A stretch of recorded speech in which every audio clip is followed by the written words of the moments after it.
Side knowledge में आप लोगों का स्वागत है। मैं हूं वैभव और आज से मैं इस चैनल पे एक नई सीरीज स्टार्ट कर रहा हूं, फेक बाबाज।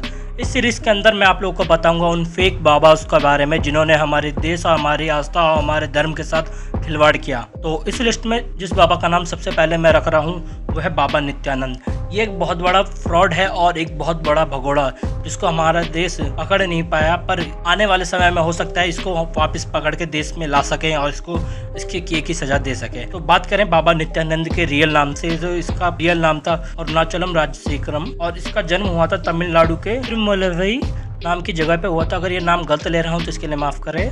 और बात करें इसके बचपन की, तो यह बचपन में काफ़ी ज़्यादा अध्यात्म की तरफ झुकाव रखता था, जिस वजह से इसने आगे जाकर वहाँ के एक मशहूर संत योगराज योगानंदन के यहाँ इसने दीक्षा ली और इसी ने उनसे शिक्षा भी ली और उन्होंने इसको आयुर्वेद और अध्यात्म का ज्ञान दिया। और यही कारण है कि ये आगे जाकर काफ़ी ज़्यादा मशहूर भी है, क्योंकि जो आयुर्वेद का ज्ञान इसको मिला था इसने उसको काफ़ी बढ़िया उपयोग किया था। और जब योगराज योगानंदन की डेथ हो गई तो इसने उनके बाद अपना नाम बनाने के लिए उसी आयुर्वेद का प्रयोग करके हॉस्पिटल्स में जाके गरीब लोग और जितने भी लोगों का इलाज ढंग से नहीं हो पा रहा था उनका आयुर्वेद से इलाज किया और अपने आप को भगवान बताने लगा उस इलाज के बदले। और धीरे धीरे लोगों ने इसके ऊपर विश्वास भी करने शुरू कर दिया और धीरे धीरे आगे जाकर इसका नाम काफी तेजी से बढ़ने लगा और इसने आगे जाकर कई ऐसे काम किए जिसकी वजह से लोग इसकी तरफ काफी ज्यादा झुकाव रखने लगे और इसके भक्त बनते चले गए। इसने अपने आश्रम की स्थापना की जिसका नाम इसने रखा ज्ञानपीठम और उस आश्रम के नाम 2 वर्ल्ड रिकॉर्ड भी हैं, जिसने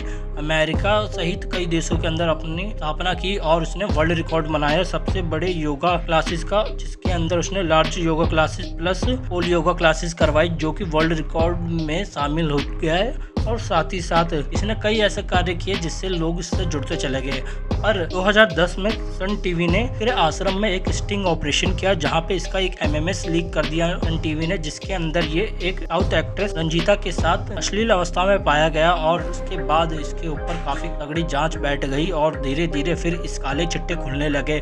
और उसके बाद जो उसका सच सामने आया उसको सुनने के बाद लोगों के दिल दहल गए। धीरे धीरे इसके पत्ते खुलने लगे, तब पता चला कि इसने 16 साल से कम उम्र के बच्चों को इसने अपने यहाँ बंदी बना के रखना शुरू कर दिया था और उनके ऊपर काफी क्रूरता करता था। और साथ ही साथ ये इसके ऊपर कई सारे सेक्सुअल असॉल्ट के केसेस भी थे और इसके ऊपर देश विदेश से कई लोगों ने इल्जाम भी लगाए थे। और उसके बाद ये भी पता चला कि जो भी लोग इसके आश्रम से जुड़ते थे ये उनसे एक पेपर पे साइन करवाता था जहाँ पे लिखा होता था कि अगर उनके साथ कोई भी सेक्सुअल असॉल्ट होता है या कुछ भी अलग चीजें होती हैं जो उनके लिए ठीक ना हो वो उसको बाहर नहीं बता सकते थे। ऐसी कई चीजों पे साइन कराने के बाद स्वामी नित्यानंद ने काफी बुरे काम किया और उसके बाद उसके ऊपर कई सारे आरोप भी लगे, जिसके अंदर उसके ऊपर ये भी आरोप लगा कि उसने कुछ बच्चियों को बलि चढ़ाया है। और साथ ही साथ ये भी पता चला कि उसके ऊपर कई सारे मर्डर चार्जेस भी आगे लगने लगे और उसके बाद धीरे धीरे इसका नाम बहुत तेजी से फैलने लगा। और इसके भक्त कम नहीं हुए, इसके आज भी कई सारे भक्त हैं। और ये बाबा इतना बड़ा फ्रॉडी था कि इसने अपने आप को भगवान शिव का अवतार बता दिया और खुद की पूजा करवाने लगा। पर जब लोगों को इसका सच पता चला तो उसके बाद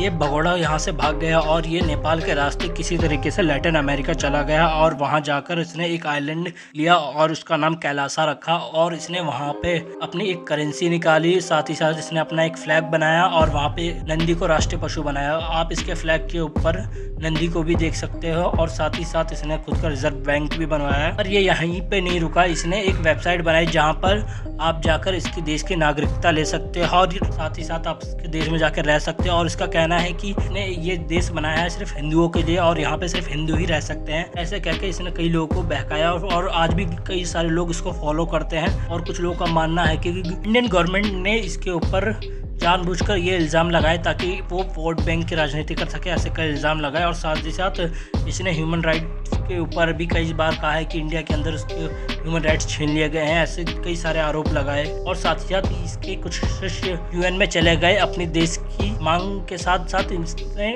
इंडिया के ऊपर भी कई सारे आरोप लगाए, पर यूएन में इनके बातों को खारिज कर दिया गया। पर वहाँ पे इन लोगों ने ये साफ साफ कहा कि भारत के अंदर नित्यानंद के जितने भी राइट्स थे वो छीन लिए गए और वहाँ पे ह्यूमन राइट्स के वायलेशन को बार बार उल्लंघन किया जाता है, जिस वजह से नित्यानंद को भारत छोड़ना पड़ गया। ऐसे कई सारे आरोप लगाए, पर आज भी ये बाबा भगोड़ा है और कोई भी अब इसके ऊपर विश्वास नहीं करता। पर हाँ, इसके भक्त अभी भी हैं और कई लोग इसके साथ जुड़ चुके हैं। हो सकता है आने वाले समय में, क्या पता, इस भगोड़े के वापस इंडिया लाया जा सकता है। पर आप लोग बताएं, आप लोगों को इसके बारे में जानकर कैसा लगा, और साथ ही साथ आप ये बताएं, क्या ऐसे फ्रॉड बाबाओं को हमारे देश से निकाल देना चाहिए या इनको सख्त से सख्त सजा देनी चाहिए? कमेंट में हमें जरूर बताएं। और अगर आपको वीडियो जरा भी अच्छी लगी तो इसे लाइक, शेयर, कमेंट करके हमें जरूर बताएं। और साथ ही साथ हमारे चैनल पे आने वाली वीडियोस की जानकारी के लिए हमारे चैनल को सब्सक्राइब कर लें।